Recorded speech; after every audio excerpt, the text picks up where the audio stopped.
இல்லை தப்பாக செய்துட்டு இருக்காருன்னா நீங்கள் கோர்ட்டு போகலாமே. கோர்ட்டில் போய் நின்றுட்டு இவர் கவர்னருடைய நடவடிக்கை தப்பாக இருக்குது சொல்லலாமே. போய் அவ்வளோ ஐயத்தனை எல்லா இடமும் காசை வாங்கி விட்டு எல்லா நியமனங்கள்லையும் இவங்க வந்து லஞ்சத்தை வாங்கிட்டு எல்லாம் பண்ணிட்டு கிடக்கிறாங்க. கவர்னர் நேர்மையாக இருக்காரு, அதை கட்டுப்படுத்துறாரு, அதை செக் வைக்கிறாரு. இவங்களுக்கு உடனே அது முடியலை. மக்கள்கிட்ட போய் சொல்லுங்க. நாங்கள் வந்து இத்தனை மணிக்கு நாங்கள் சொல்லியிருந்தோம்ல, நீ ஏன் வீட்டில் படுத்துட்டு இருந்தா, நீ எழுந்திரிச்சு அங்கே போயிருக்க வேண்டியதானே, நீ அங்கே போய் சொல்லுங்க. செருப்பால் அடிச்சு விடுவாங்க. அவ்வளோ கொதிப்பில் இருக்கான், கொந்தளிப்பில் இருக்கான். வேல்முருகன் இதுக்கு கிடந்து கதறிட்டு கிடக்காரு. உங்கள் கூட்டணி தானே சார். அப்போ வேல்முருகன் சொல்கிறது பொய்னா நீங்கள் பொய்ன்னு சொல்லுங்க. வேல்முருகன் தப்பாக சொல்கிறாரு, அவர் உண்மைக்கு புறம்பானது சொல்கிறார். அவர் இந்த பாஜக அணியில் எடப்பாடி பழனிசாமி சேர்ந்துடக்கூடாதுன்னு நினைக்கிறேன். அது சேர்ந்துச்சுன்னா, சேராமல் இருந்தாலே நெருக்கடி தான் திமுக கூட்டணிக்கு. அது சேர்ந்துட்டுன்னு வச்சுடுங்க, திமுகவை கொள்ளி வச்சு விடுவாங்க வரக்கூடிய தேர்தல். ஏன்னா மக்கள் ஒரு பக்கம் கதறிட்டு இருக்காங்க, அதுக்கு மேலே கோபத்தில் இருக்காங்க. இந்த சூழ்நிலையில் எதிரணியில் வந்து கூட்டணி பலம் இல்லைங்கிற ஒரு பேச்சாவது இருக்குது. அதுவும் பலமாகி போச்சுன்னா சுத்தமாக வாச அவுட் ஆயிருங்கிறது அவங்களுக்கு தெரியுது. ஆனால் பாஜக வெற்றி பெற்று திமுக தோற்று போச்சுன்னு வச்சுருங்க, கதம் இல்லை ஒரு குறைந்த ஓட்டு வித்தியாசத்தில் தான் திமுக வெற்றி பெற்றுச்சு, அதாவது காங்கிரஸ் வெற்றி பெற்றுச்சு திமுக கூட்டணின்னு வச்சுங்க, அப்பவும் சிக்கல் தான். ஆனால் கடந்த முறை மாதிரி இந்த வாட்டி பெரிய அளவில் ரூபா கொடுக்க முடியுமாங்கிறது ஒரு கேள்விக்குறி தான்.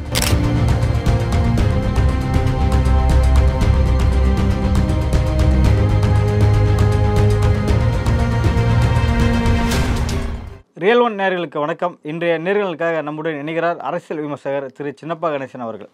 வணக்கம் சார். வணக்கம். ரியல் ஒன் நெஞ்சங்களுக்கு எனது பணிவான வணக்கம். ஆளுநர் RN ரவி வந்து தன்னோட எல்லையை மீறி பேசக்கூடாது, தன்னோட எல்லையை தெரிஞ்சுக்கணும், எதில் தலையிடணும் எதில் தலையிடக்கூடாதுன்னு சொல்லிட்டு அவர் புரிஞ்சுக்கணும். மீண்டும் உயர்கல்வித்துறையில் அவர் தலையிட்டாரோ இல்லை இடையூறு செஞ்சாலோ அவர் மீது முதல்வர்கிட்ட பேசி சட்டப்பூர்வமாக நடவடிக்கை எடுப்போம்னு சொல்லிட்டு அமைச்சர் கோவி செழியன் அவர்கள் சொல்லியிருக்காரு. இதுக்கு முன்னாடி வந்து உயர்கல்வித்துறை அமைச்சராக இருந்தவர் யாரு? பொன்முடி அவர்கள். இப்போ என்ன லெவலில் இருக்காரு அவர்? வனத்துறையே கொடுத்துருக்காரு. வனவாசத்துக்கு போயிட்டு அதான் அப்படியே ஒன்றும் இல்லாமல் ஆகி போயிட்டார். அப்படி தானே. உயர்கல்வித்துறைங்கிற ஒரு மரியாதைக்குரிய ஒரு அமைச்சகத்திலேருந்து அதுலேருந்து துறை மாற்றி ஏதோ வைக்கணும், உப்புச்சப்பு இல்லாமல் ஒரு இதில் உண்டு உட்கார வச்சுருக்காரு. அதே கதை தான். அவரும் இதே மாதிரி தான் பேசிகிட்டு இருந்தார். ஆளுநருக்கு அட்வைஸ் பண்ணக்கூடிய அளவுக்கு எங்கள் திமுகவில் எந்த அமைச்சருக்கு தகுதி இருக்குது சொல்லுங்கள்? இல்லை இவர் தன்னிச்சையாக இதை பேசியிருப்பாருன்னு நினைக்கிறீங்களா? யாரோ தலைமையிலேருந்து அதை சொல்லி தான் அதை திசை மாற்றி விடணும். அதான் இங்கே நடக்கக்கூடிய பிரச்சனைகள் எல்லாம் திசை திருப்பி விடணும், மாற்றி விடணும். அதான் உதயநிதிக்கு மேலே இந்த இது கேரளாவிலேருந்து அவ்வளோ குப்பையும் கொண்டு போய் இங்கே தமிழகத்தை குப்பை கிடங்காக மாற்றிட்டு இருக்கான். இதை அண்ணாமலே கையில் எடுக்கிறது வரைக்கும் வெளியே பெருசாக பேசப்படல.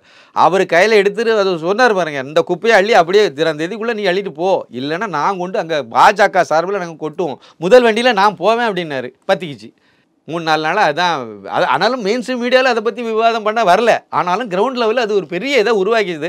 உடனே தானாக முன் வந்து தென்மண்டல பசுமை தீர்ப்பாயமும் அதை அந்த வழக்காக எடுத்து விசாரித்து அதுலேயும் அவங்க சில இதை சொன்னாங்க. இன்றைக்கி தான் வந்து நம்மளுடைய அமைச்சர் தங்கம் தென்னரசு வாயை திறந்து அதெல்லாம் நாங்கள் வந்து கட்டுப்படுத்தி தான் வச்சுருக்கோம். என்னத்தை கட்டுப்படுத்தினீங்க? செக் போஸ்ட்டு சார், சாதாரண விஷயம் சார்.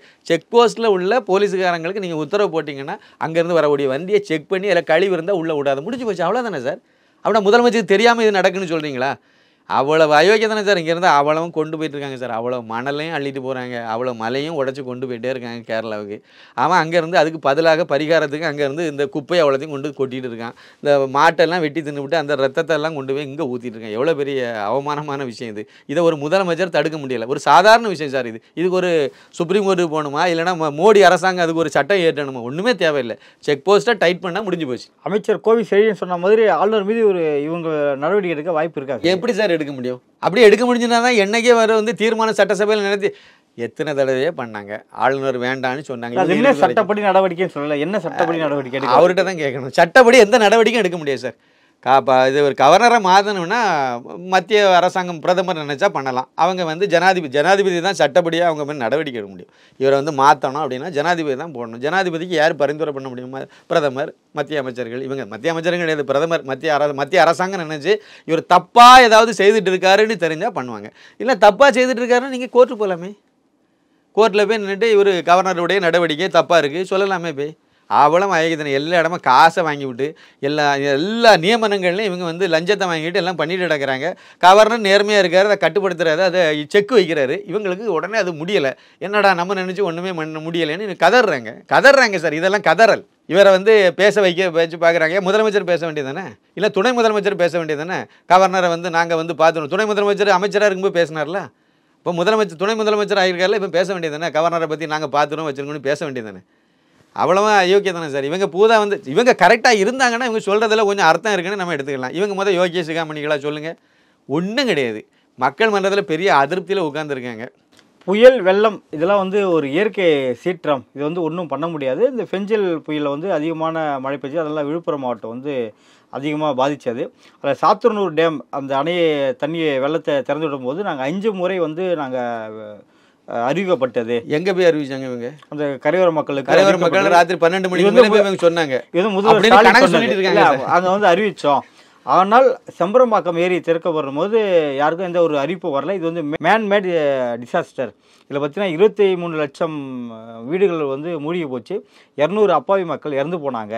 இதை பற்றியெல்லாம் எடப்பாடி வந்து வாய் திறக்காமல் திமுகவை தொடர்ந்து குற்றம் சொல்லிட்டு வராரு அப்படின்னு சொல்லிட்டு முதல்வர் ஸ்டாலின் அவர்கள் சொல்லியிருக்காரு. ஒன்றும் இல்லை, ஸ்டாலின் நேராக அங்கே போக சொல்லுங்க. விழுப்புரம் மாவட்டத்தில் கிராமப்புறத்துக்கு போக சொல்லுங்க. பொன்முடி எதுக்கு சார் வந்து சகதி அள்ளி வீசி விரட்டி விட்டாங்க? பொன்முடிக்கு மேலே சகதி அள்ளி தொழி அள்ளி வாரி வீசினாங்களா இல்லையா? இவரை போக சொல்லுங்கள். இவரை சாணியால் விரட்டும் அள்ளி வீசுவோம், சாணி அள்ளி வீசுவாங்க. போக சொல்லுங்க. அங்கே மண்டபத்தில் உட்காந்துட்டு 4 பேரை வர வச்சு திமுக காரனுக்கு மட்டும் இந்த நிதி உதவி நிவாரண பொருள்னு கொடுக்கறத விட்டுட்டு நேராக விவசாயி கிராமத்துக்கு போக சொல்லுங்கள். முறையாக அவங்க அறிவிப்பெல்லாம் கொடுக்கல சார். இவங்களுக்கு இவ்வளோ மழை பெய்ய போகுதுங்கிறது வானிலையிலேருந்து கரெக்டான தகவலை தானே இந்திய வானிலை ஆராய்ச்சி மையம் கொடுத்துச்சு. இவ்வளோ மழை அதிகமாக பெய்ய போகுதுன்னு கொடுத்துச்சா இல்லையா? அப்போ அவ்வளோ மழை கொட்டும் போது நீங்கள் சாத்தூர் நிறைய திறக்க போகிறீங்க, இன்றைக்கி கண்டிப்பாக திறக்க போகிறீங்கன்னா அதை மக்களுக்கு பகலை சொல்லி அவங்களெல்லாம் அப்புறப்படுத்தணுமா வேண்டாமா? அவங்களுக்கு முறையான இதெல்லாம் கொண்டு போய் சேர்க்கணுமா? அந்த தகவலை போய் சேர்க்கணுமா வேண்டாமா? எதுவுமே சொல்லாமல் கணக்கில் எழுதி வச்சுருக்காங்க. இவங்க அதிலலாம் நல்லா செய்வாங்க. இத்தனை மணிக்கும் ஒருக்கா நான் சொன்னேன், இத்தனை மணிக்கும் ஒருக்கா நாங்கள் தகவல் கொடுத்தோம், இது இப்படி பண்ணணும் எழுதி வைக்க தானே. யார் வந்து உங்கள்கிட்ட கேட்க போகிறா? அதனால தான் சொல்கிறேன், நேரில் அங்கே போய் சொல்லுங்கள், மக்கள்கிட்ட போய் சொல்லுங்கள். நாங்கள் வந்து இத்தனை மணிக்கு நாங்கள் சொல்லியிருந்தோம்ல, நீ ஏன் வீட்டில் படுத்துட்டு இருந்தா, நீ எழுந்திரிச்சு அங்கே போயிருக்க வேண்டியதானே, நீ அங்கே போய் சொல்லுங்கள். செருப்பால் அடிச்சு விடுவாங்க. அவ்வளோ கொதிப்பில் இருக்கான், கொந்தளிப்பில் இருக்கான். வேல்முருகன் இதுக்கு கிடந்து கதறிட்டு கிடக்காரு. உங்கள் கூட்டணி தானே சார். அப்போ வேல்முருகன் சொல்கிறது பொய்னா நீங்கள் பொய்ன்னு சொல்லுங்கள். வேல்முருகன் தப்பாக சொல்கிறாரு, அவர் உண்மைக்கு புறம்பாரான்னு சொல்கிறார். அவர் கடலூர் மாவட்டம், விழுப்புரம் மாவட்டம் கூட இல்லை. அப்போ விழுப்புரம் மாவட்டத்தில் போனீங்கன்னா என்ன நடக்கும்? இதை விட ஒரு பெரிய அநியாயத்தை சொல்கிறேன் சார். 2000 கோடி கேட்டார் முதலமைச்சர் பிரதமர்கிட்ட. 945 கோடி ரூபா கொடுத்தாங்க, உடனடியாக கொடுத்தாங்க. இவங்க மக்களுக்கு அங்கே எவ்வளோ சார் கொடுத்தாங்க? 2000 ரூபா கொடுத்தாங்க. சென்னையில் வெள்ளத்தில் இருக்கும்போது என்ன சார் கொடுத்தாங்க? எல்லா கார்டு உள்ளவங்களுக்கும் ரேஷன் கார்டு யாரெல்லாம் வச்சுருக்காங்க எல்லாத்துக்கும் 6000 ரூபா கொடுத்தாங்களா இல்லையா? இந்த மக்கள் ஒரு இது, அந்த மக்கள் அது அப்பாவின்னா அதுக்கு ஒரு இதா? பாதிக்கப்பட்டவன் அவன் சார். அவனுக்கு இன்னொரு கணக்கு நான் கேட்குறேன். ஒரு 1.5 லட்சம் பேர் குடும்பங்கள் வந்து பாதிப்புக்குள்ளாக இருக்குமா? அவ்வளோதான் வந்திருக்கும். அதிகமான கணக்காக தான் நான் சொல்கிறேன்னு நினைக்கிறேன். 1.5 லட்சம் பேருக்கு நீங்கள் 2000 ரூபான்னு பார்த்தா 30 கோடி ரூபா தான் சார் வருது. 1.5 லட்சம் பேருக்கு 20,000 ரூபா நீங்கள் கொடுத்தா கூட 300 கோடி ரூபா தான் சார் வரும். கூட்டி பாருங்கள். 1.5 லட்சம் குடும்பங்களுக்கு, ஒரு குடும்பத்துக்கு தலா 20,000 ரூபா நீங்கள் கொடுத்தீங்கன்னா, 1.5 லட்சம் குடும்பத்துக்கு கொடுத்தீங்கன்னா மொத்தத்தில் 300 கோடி ரூபா தேவைப்படும் சார். 945 கோடி ரூபா பிரதமர் கொடுத்தார்ல, அதில் ஒரு 300 கோடி ரூபாயை நீங்கள் அந்த மக்களுக்கு கொடுத்தா என்ன? அவர் தானே சார் கொடுத்தாரு. இன்னும் பின்னாடியும் ரூபா தரப்போகிறாங்க. இதெல்லாம் கணக்கு வழக்கெல்லாம் பார்த்து பாதிப்பு சேதங்களெல்லாம் எல்லாம் லிஸ்ட் எடுத்து எல்லாம் கொடுத்து, இப்போ தான் நீங்களும் வந்து இவ்வளோ மாடு செத்துச்சு ஆடு செத்துச்சுலாம் சொல்கிறீங்க. எல்லாம் கரெக்டாக வந்து செக் பண்ணிவிட்டு அதுக்கு பிறகு அதுக்கு என்ன தேவை அதை கொடுக்க போகிறாங்க. எந்த ரோடு போச்சு, பாலம் போச்சு, இதுக்கெல்லாம் ரூபா கொடுக்க போகிறாங்க. ஏவா வேலு திறந்து வச்ச பாலம் ஒரு 3 மாதம் கூட இல்லையே சார், 16 கோடி ரூபா தண்ணியோடு போயிட்டேன் சார் பாலம். அது என்ன கணக்கில் கட்டினாங்க? அப்போ ஏன் அந்த பாலம் போச்சுது? இதுக்கெல்லாம் பதிலே இருக்காது இவங்ககிட்ட. இவங்க வந்து ஜெயலலிதா செய்தது தப்புன்னு சொல்லித்தானே சார் நீங்களே ஆட்சிக்கு வந்திருக்கீங்க. அதே தப்பை நீங்கள் பண்ணிவிட்டு அப்புறம் இயற்கை பேரழிவுன்னு சொல்லி இயற்கைக்கு மேலே பழிய போட்டிங்கன்னா இது எந்த கணக்கில் வரும்? இதுக்கு அப்படின்னா ஒரு கையாலாகாத முதலமைச்சர்னு ஒத்துக்கிடுங்க. தகுதி இல்லாத ஆள் தான் நான் ஒரு திறனற்ற முதலமைச்சர், உண்மையிலே லாய்க்கில்லாத முதலமைச்சர் தான். நல்லா படித்த ஒரு அறிவாளியாக இருந்தாச்சுன்னா இதெல்லாம் இருக்கும். ஒரே ஒரு ஆள் தான் உங்கள் திமுகவில் வந்து படித்த ஆள், பிடிஆர் பழனிவேல் தியாகராஜன். அவரையும் டம்மி பண்ணி வச்சு விட்டியே. ஒரே ஒரு ஆள் அவர் தான். வேறு யாராவது நீங்கள் சொல்லுங்கள். 8ஆம் கிளாஸு 10ஆம் கிளாஸு ஃபெயிலு 11ஆம் கிளாஸு அவ்வளோ அமைச்சர் இப்படி தானே சார் வச்சுருக்கீங்க. இப்போ துணை முதலமைச்சர் என்ன சொல்கிறாருன்னா, காலேஜுக்கெல்லாம் ஒழுங்கு போனதே கிடையாது, நான் சும்மா வந்து கட்டடிச்சுட்டு போயிடும். அவரை கொண்டு போய் துணை முதலமைச்சர் ஆக்கி வச்சுருக்கேன். முதலமைச்சரை பாருங்கள், அதுக்குள்ளே இன்னும் நோண்டி போனீங்கன்னா நான் அசிங்கமாக தான் இருக்குது. அவருடைய கல்லூரி வாழ்க்கை, பள்ளிக்கூட வாழ்க்கையெல்லாம் இந்த இதில் இருக்குது. நான் ஒரு கேள்வி கேட்குறேன், சாதாரண கேள்வி தான் சார். முதலமைச்சராக கருணாநிதி அவர்கள் இருந்தார். ஒரு முதலமைச்சர் அவருடைய வீட்டில் அவருடைய பிள்ளைகளை வந்து அவர் நினச்சா எம்பிபிஎஸ் டாக்டர் ஆகலாம், கவர்மெண்ட் கோட்டாவிலே ஆக்கலாம். அப்புறம் முன்னாடி இருந்த கணக்குப்படி நீட்டு கிடையாது. யார் வேணாலும் ஒரு மினிமம் குவாலிஃபிகேஷன் பாஸ் ஆகி ஒரு மினிமம் லெவலுக்கு வந்தாலே நீங்கள் வந்து ப்ரைவேட் காலேஜிலலாம் சேர்க்கலாம். நீங்கள் நிறைய அமைச்சர்களே வச்சுருக்காங்க, நிறைய தனியார் கல்லூரிகள்லாம் இருக்குது. நீங்கள் எங்கே கவர்மெண்ட் காலேஜிலே சேர்த்து விடலாம் சார், உங்களுக்கு கோட்டா இருந்து சார். கோட்டா இருந்துச்சு. அந்த கோட்டாவில் தான் வந்து நீங்கள் பாருங்கன்னா காந்தராஜ்னு ஒரு டாக்டர் இருக்கார்ல, பேசிகிட்டு இருக்கார்ல, வயசானவர். அவர் யாருன்னு நினைக்கிறீங்க? ராமுடைய தம்பி, முன்னாள் அமைச்சர் ராமுடைய தம்பி. அவர் வந்து அமைச்சராக இருந்தனால இவர் டாக்டர் ஆகிட்டார், அவ்வளோதான். ஆனால் ஒரு மினிமம் குவாலிஃபிகேஷன் இவருக்கு இருந்து வந்துடுறார். கனிமொழி ஏன் டாக்டர் ஆகலை? கருணாநிதி குடும்பத்தில் ஒரு டாக்டரை நீங்கள் காணிங்க, ஒரு ஐபிஎஸ் ஆஃபீஸரை காணிங்க. அனைவருக்கும் அரசியல் ஈடுபாடு தான் பிடிச்சிருக்கு. அதனால எங்கே அரசியலுக்கு வந்தாங்க? ஸ்டாலின் வந்து முதல்ல படிக்கும்போது அரசியலுக்கு வரணும்னு சொல்லி படிச்சுட்டு இருந்தாரு. உதயநிதி சின்ன மேளம் நான் வந்து அரசியலுக்கு வர போறேன்னு சொல்லி பண்ணிட்டு இருந்தாரு. அப்படின்னா சின்ன வயசுல அரசியலுக்கு எனக்கு தான் தெரியாம இருக்கலாம், ஆனா அவர்களுக்கு அந்த குடும்பத்தை தெரிஞ்சிருக்கும் இல்லையா? குடும்பத்துக்கு என்ன படிச்சாங்கன்னு பாருங்க சார், என்ன டிகிரின்னு பாருங்க. அதுல கூட நீங்க பாருங்களேன் சார், ஒரு என்ஜினியர் ஆக முடியல, ஒரு டாக்டர் ஆக முடியல, ஒரு ஐபிஎஸ் ஆக முடியல, ஒரு ஐஏஎஸ் ஆக முடியல. இவங்களால ஏன் ஆக முடியல? அந்த அளவு தான் மட்ட ரகமான படிப்பு. எதுக்கு லாய்க்கு இல்லைன்னா ஒரு விஷயம் தெரியுமா, எதுக்கு லாய்க்கு இல்லைன்னா ஒன்று அரசியலுக்கு போகணும், இல்லை சினிமா போகணும். தமிழ்நாட்டில் அப்படி ஒரு ஃபார்முலா இருக்குது, எதுக்கும் லாய்க்கு இல்லைன்னு வச்சுருங்களேன். படிப்பு மண்டையில் ஏறலை அப்படின்னா நேரே வந்து நீ அரசியலுக்கு தான் லாய்க்கு. என்ன சார் இது அரசியல்? அப்போ என்னத்துக்கு ஆகும்? படித்தவங்க அப்போ படித்தவங்க வராமல் போனதும் ஒரு தப்பு தான். அதனால தான் இவங்கெல்லாம் வந்து வரக்கூடிய அளவுக்கு வந்துச்சு. நான் என்ன கேட்குறேன் அப்படின்னா, அந்த குடும்பத்தில் படித்தவங்களுடைய இது அப்போ முதலமைச்சர் குடும்பத்திலேயே இதான் லட்சணம்னா, அப்புறம் அனிதா ராதாகிருஷ்ணன் வந்து டிகிரி கூட வாங்கலைன்னா அவர் எப்படி வாங்குவார்? இல்லைனா சேகர் பாபு வந்து 10ஆம் கிளாஸு 8ஆம் கிளாஸ்ன்னு சொன்னால் அவ்வளோதான் இருக்கும் அவர்கிட்ட. அப்புறம் வந்து நாசர் வந்து இவ்வளோ 8ஆம் கிளாஸ் தான் படிச்சிருக்காரு அப்படின்னு அவ்வளோதான் இருக்கும். அவர் டிகிரி இல்லாதவங்க தான். என்ன அவரே இல்லைல்ல, இவர் வந்து பகனை கொண்டு வர்றாரு அப்படின்னா நீங்கள் வந்து நேரு வந்து அவருக்கு பையனை கொண்டு வருவார். லாஜிக் இதுதானே. துரைமுருகன் அவருக்கு பையனை கொண்டு வருவார், அவ்வளோதான். நீங்கள் எப்படி போகிறீங்களோ, முன்னேறி எப்படி போகுதோ அதை விட பின்னேறு வரும், அவ்வளோதானே. முன்னேறி எப்படி போகுதோ அதை வழியில் தான் பின்னேறு வரும். தலைவர் எப்படி இருக்காரோ அதுதான் தொண்டருடைய இதுதான், அவ்வளோதான். இவங்க வந்து அறிவுபூர்வமாக பேசுகிறத நினச்சிட்டு ஏதோ பேசிகிட்டு இருக்காங்க. உண்மையிலே வந்து இவங்க வந்து இந்த மழையில் உள்ள கையாண்ட விதம் வந்து சரியில்லை, அதை ஒத்துக்க வேண்டிய. அந்த மக்களுக்கு நிவாரணமாவது கொஞ்சம் நல்லா கொடுத்தா கொஞ்சம் திருப்தி ஆவாங்க. இப்போ எவனும் ஓட்டு கேட்கறது கூட போக முடியாத லெவலுக்கு இருக்குது. பார்ப்போம். திமுகவை பார்த்து கத்தி கத்தி பேசும் இபிஎஸ் பாஜகவை பார்த்து கீச்சு குரலில் கூட கண்டனத்தை பதிவு பண்ண மாட்டாரு அப்படின்னு சொல்லிட்டு முதல்ல ஸ்டாலின் தனது கருத்தை வந்து பதிவு பண்ணியிருக்காரு. இது மட்டும் இல்லாமல் திமுக பேரை சொல்லி ஒரு கேள்வியும் வெளியே வந்துட்டு இருக்கு. எடப்பாடி அதிகம் யாரை பார்த்து பயப்படுகிறார்? இல்லை மோடி, அமித்ஷா, வருமானத்துறை, இது போல் ஒரு 4 ஆப்ஷன் மேலே உள்ளே அனைத்தும் அப்படின்னு சொல்லிட்டு ஒரு டேக்காக ஒன்று வெளியிட்டிருக்கு திமுக பேரை சொல்லி. நான் என்ன தெரியுமா கேட்குறேன், அப்போது தமிழகத்தில் பாஜக இருக்குது, அதை திமுக ஒத்துக்கிட்டார். ஸ்டாலின் சின்ன மேளம் அவர்கள் ஒத்துக்கிட்டார். தமிழகத்தில் பாஜக ஸ்ட்ராங்காக இருக்குது, திமுகவுக்கு நிகராக இருக்குது, திமுகவுக்கு சங்காக இருக்கக்கூடிய லெவலில் பாஜக வளர்ந்து வந்துட்டுங்கிறத அவர் ஒத்துக்கிட்டார். இல்லை அப்படி சொன்ன மாதிரி தெரியல. மத்திய அரசில் பாஜக இருக்குது, அதை மத்திய அரசில் பாஜக இருக்குன்னா தமிழகத்தில் பாஜக இருக்கனால தான் இவருக்கு வந்து அந்த பயம் வருது.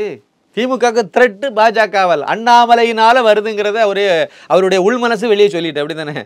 அதானே சார் உண்மை. ஒரு சின்ன விஷயம் நான் சொல்கிறேன், இல்லை ஒரு சின்ன இதை ரிலேட்டடாக வந்ததுனால சொல்கிறேன். அதாவது வந்து கள்ளக்குறிச்சி கள்ளச்சாராய சம்மந்தப்பட்ட வழக்கு வந்து சென்னை ஹைகோர்ட்டில் ஒன்று நடந்துகிட்டு இருக்குது. என்ன அப்படின்னா, ஒரு 18 பேரை வந்து குண்டர் தடுப்பு சட்டத்தில் தமிழக அரசு வந்து கைது பண்ணி ஜெயிலில் போட்டிருக்கு. அவங்களுடைய உறவினர்கள் வந்து சென்னை ஹைகோர்ட்டில் வந்து மனு போடுறாங்க, கேபிஎஸ் கார்பஸ் மனு போடுறாங்க, இவங்களுக்கு ஜாமீன் கொடுக்கணும், குண்டர் சட்டத்தில் கைது பண்ணது தப்புன்னு சொல்கிறாங்க.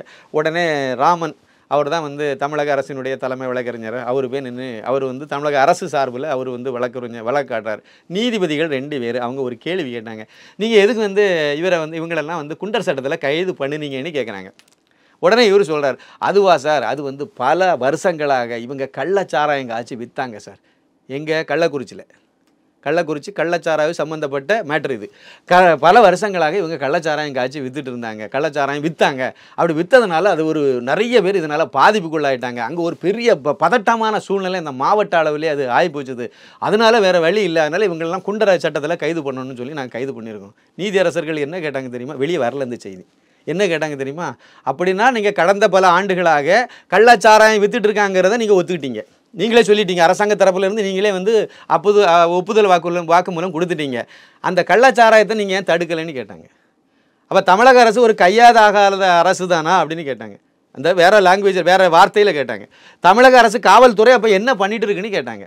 இதே தான் இவங்களுக்கும். இவங்க வந்து பாஜக வந்து அதை இபிஎஸ் அதை எடப்பாடி பழனிசாமியை வந்து குற்றம் சாட்டுறோம், நீங்கள் வந்து பிஜேபிக்கு எதிராக நீங்கள் பேசுங்கன்னு சொல்கிறதுக்காக இவர் தொடங்கி அவர் வந்து நேராக பாஜக இங்கே இல்லைன்னு சொல்லிட்டு இருந்தவங்க அண்ணாமலையை பார்த்து பயப்படக்கூடிய இடத்துல இருக்காங்க. உண்மையிலே அது உண்மை தான். ஏன்னா 2024 ஒரு 4-5 மாதத்துக்கு முன்னாடி நடந்த பாராளுமன்ற தேர்தலில் திமுக வாங்கின ஓட்டு 1,12,00,000. திமுக மட்டும். பாஜக வாங்கின ஓட்டு 57 லட்சம். திமுக வாங்கின ஓட்டில் பாஜக மட்டும் வாங்கின ஓட்டு 51%, பாதியை தாண்டிட்டு. இவ்வளோத்துக்கும் பாஜக எவ்வளோ ஓட்டு வாங்கியிருக்கு, எவ்வளோ சதவீதம் வாங்கியிருக்குன்னு மொத்தத்தில் உள்ள சதவீதத்தை பார்த்தீங்கன்னா 11.24% தான் வாங்கியிருக்கு. கிட்டத்தட்ட ஒரு 9% அளவுக்கு மேலே ஏறி இருக்கு. ஒரே தேர்தலில் ஏறி இருக்கு. பெரிய அச்சீவ்மெண்ட் அது.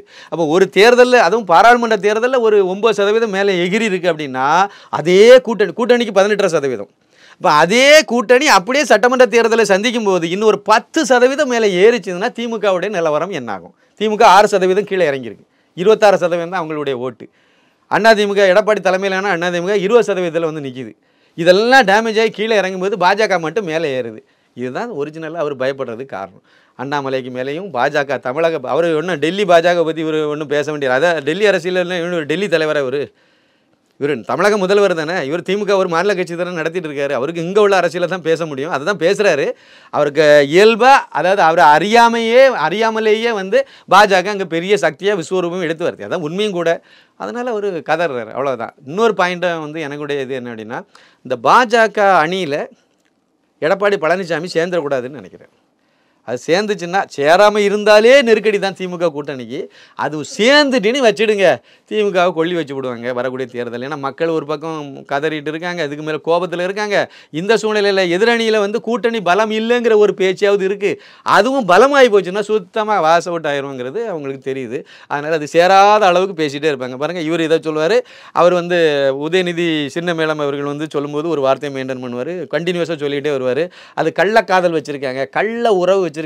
இந்த கள்ள உறவில் உள்ள சம்மந்தப்பட்ட ஆட்களுக்கெல்லாம் அதுதானே வரும், யோசனை தானே வரும், அந்த வார்த்தை தானே சொல்லுவாங்க. அது கள்ளக்காதல் வச்சுருக்காரு, கள்ள உறவில் இருக்கார் எடப்பாடி பழனிசாமி. அதாவது பாஜக கூட அவர் கள்ள தொடர்பில் இருக்காருன்னு சொல்லிட்டு இருந்தார். 2 நாளைக்கு முன்னாடி கூட பேசிகிட்டு இருந்தார். இதுதான் அவங்க பேசிகிட்டே இருப்பாங்க. என்ன காரணம்? அவங்க சேர்ந்துடக்கூடாது. சேர்ந்தா பெரிய அளவில் இவங்க பாதிப்புக்குள்ளாயிருவாங்க, ஆட்சி இழந்துருவாங்க. இல்லாட்டாலையும் இழப்பாங்க சார். 2026 கொஞ்சம் நாள் தானே இருக்குது. பாருங்கள், மக்கள் மன்றத்தில் இதே கூட்டணி இருந்தால் கூட தோற்று போயிடும். ஈரோடு இடைத்தேர்தலில் திமுக காங்கிரஸுக்கு மீண்டும் விட்டு கொடுக்க வாய்ப்பு இருக்கா, இல்லை திமுகவே களமாட வாய்ப்பு? இல்லை, கண்டிப்பாக விட்டு கொடுத்துருவாங்கன்னு தான் நான் நினைக்கிறேன். ஏன்னா தோத்தாங்கன்னா அது காங்கிரஸ்னு சொல்லிட்டு தப்பிக்க ஒரு சின்ன சான்ஸ் இருக்கும். இந்த இடைத்தேர்தலில் எப்போ சார் திமுக தோற்றுருக்கு? இப்போ இந்த ஆட்சிக்கு வந்த பிறகு. இவங்க இந்த ஆட்சிக்கு வந்த பிறகு அந்த மாதிரி தோத்தது இல்லை. ஆனால் வந்து கடந்த கால வரலாறு எம்ஜிஆர் காலத்திலே இருந்தே நடந்திருக்குல்ல, நடக்காதுன்னு சொல்ல முடியாதுல்ல. இன்னொரு விஷயம் நீங்கள் அங்கே பாருங்கள், நம்ம தமிழக வெற்றி கழகம் இருக்கிற தலைவர் ஜோசப் விஜய் அவர்கள் எஸ்கேபே ஓடிட்டார். நிற்க மாட்டார்னு ஏற்கனவே சொல்லி. அவர் 2026 தான் அவர் விஷன். அவர் விஷன் ஐயாண்டையில் நிற்க வேண்டியதானே. என்ன அவருக்கு விழுப்புரத்தில் நிற்கல, ஈரோடில். அது அங்கே நின்னா என்னன்னு கேட்குறேன். தோற்று போயிடுவார். எவ்வளோ ஓட்டுங்கிறது தெரிஞ்சு போயிடும், ஆதரவு எவ்வளோன்னு தெரிஞ்சு போயிடும், அசிங்கப்பட்டு போயிடும். அதனால் அவர் எஸ்கேபே ஓடி போயிட்டார். அப்புறம் சீமான் வந்து நிற்பார். அவர் வந்து வழக்கம் போல் ஏற்கனவே நின்று 10,000 ஈரோடு கிழக்கிலே அவர் நின்னார் இல்லையா? ஆமாம், அதே ஈரோடு கிழக்கு தான் இப்போவும் இடைத்தேர்தல்.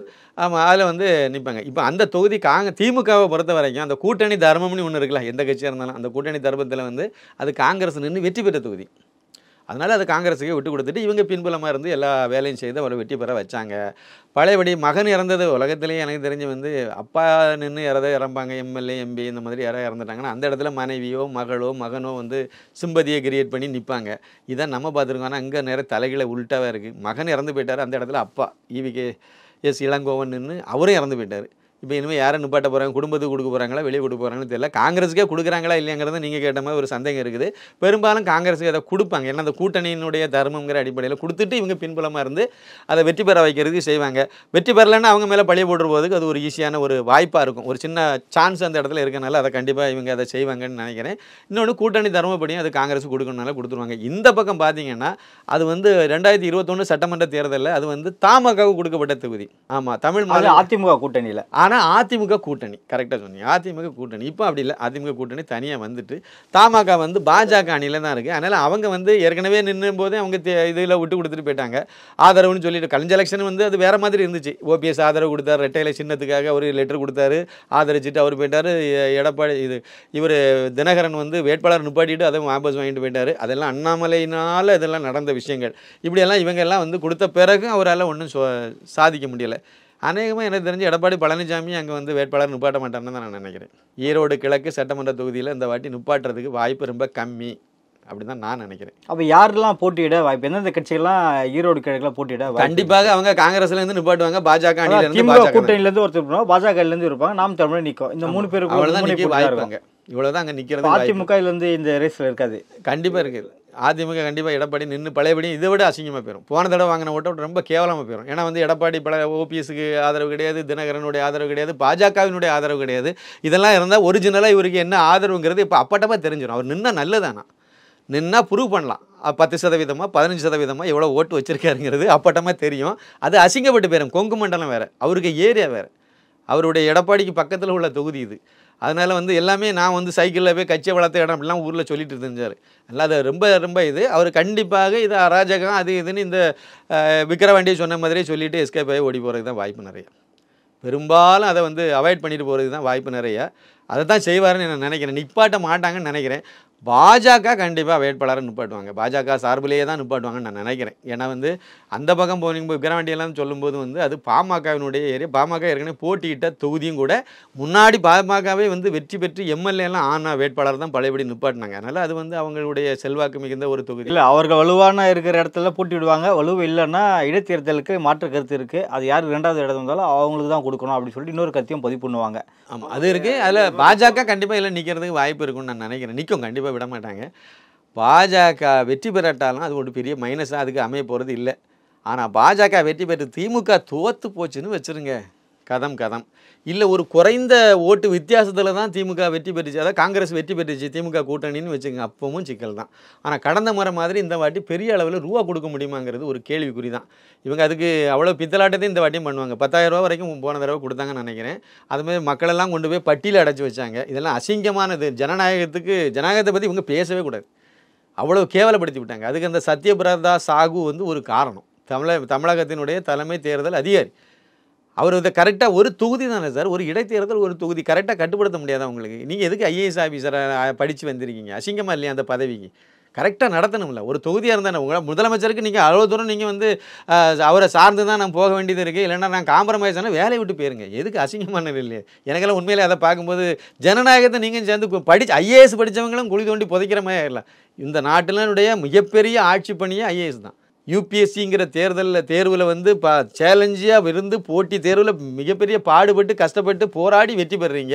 அதில் நீங்கள் முதல் இடத்துல பிடிச்சா ஐஏஎஸ், 2வது இடத்துக்கு வந்தோன்னா ஐபிஎஸ்ங்கிற கேட்டகரியில் வரீங்க. அப்படி நீங்கள் ஐஏஎஸை தேர்வு பண்ணி வரீங்க. வரும்போது நீங்கள் வந்து ஒரு மாவட்டத்தை கட்டி காக்கக்கூடிய கலெக்டர் இல்லை, நீங்கள் ஐஏஎஸ் ஆஃபீஸர் தான். அந்த அளவுக்கு உயர்வான ஒரு இதில் வந்து இருந்துட்டு இந்த மாதிரி ஒரு சின்ன சுண்டக்காய் இடவடிது டைட்டாக பிடிச்சிங்கன்னா ஒன்றுமே பண்ண முடியாது. கரெக்டாக பிடிச்சிங்கன்னா ஏன்னா நீங்கள் தேர்தலை நிப்பாட்டி விடுவீங்க. உங்கள் கையில் தான் அதிகாரம் இருக்குது. நீங்கள் என்ன சொல்கிறீங்களோ அதை வந்து தலைமை தேர்தல் ஆணையம் வந்து அங்கீகரிக்க போகுது. அதை அப்படியே உத்தரவாக வாசித்துட்டு போயிடுவாங்க. அதில் ஒன்றும் பெரிய இங்கே ஒன்றும் இடைஞ்சலெல்லாம் கிடையாது. சுதந்திரமாக தான் இருக்காங்க. அழகாக நடத்திட்டு போகலாம். அது முறை தேர்தலை நடத்திங்கன்னா ஒரு ரோல் மாடலாக இருக்கும்ல. உங்களை நாங்கள் பாராட்டிட்டு இருப்போம்ல, இப்போ திட்டிகிட்டு இருக்கோம்ல, விமர்சனம் பண்ணுறோம்ல. அந்த அளவுக்கு எனக்கு அது ரொம்ப மோசமான ஒரு இதை பண்ணிவிட்டார். இப்போ அவர் மாறி இருக்கார். வந்தவர் அதை விட கேவலமாக இருக்காரா இல்லை அதை விட நல்லா இருக்காருங்கிறது நம்ம பார்க்கணும். பணம் கொடுக்குறத தலைமை தேர்தல் ஆணையம் இந்த வாட்டி கொஞ்சம் கவனிக்கும்னு நான் நினைக்கிறேன். அதனால் கண்டிப்பாக அது தேர்தல் தேதி அறிவிக்கப்பட்ட பிறகு கண்டிப்பாக ஜனவரி மாதம் தேர்தல் நடக்க வாய்ப்பு. ஏன்னா டெல்லி தேர்தல் நடக்க போகுது, பிப்ரவரியில் முடிக்கணும். அதனால் ஜனவரியில் தேர்தல் டெல்லியில் நடக்க வாய்ப்பு. டெல்லியில் தேர்தல் நடக்கிறத ஒட்டி தான் இங்கே இந்த இதில் நடக்கும். கண்டிப்பாக அந்த தேர்தலை அதுதான் அறிவிப்பாங்க. அதனால தான் முதலமைச்சர் இன்றைக்கி அங்கே போய் நின்றுட்டு நலத்திட்ட உதவி அப்புறம் வந்து தொடக்க விழாலாம் பண்ணிகிட்டு இருக்காரு. சரி, பண்ணட்டும், பார்ப்போம், பொறுத்திருந்து பார்ப்போம். நடப்பு அரசியல் குறித்து பல்வேறு கருத்தில் இப்போ மிக்க நன்றி சார். மிக்க நன்றி, வணக்கம்.